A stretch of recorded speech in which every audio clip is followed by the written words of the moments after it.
Hello বন্ধুরা, রেমাল এসে কি হয়েছে? সকালবেলা উঠে দেখি এই অবস্থা।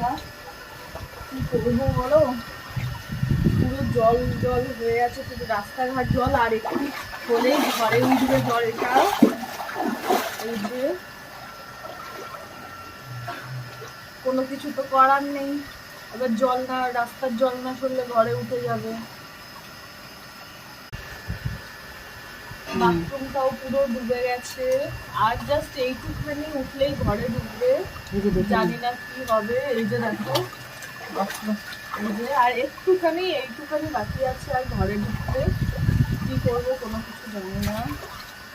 সকাল হয়ে গেছে আর এইদিকে পুরো ডোবা।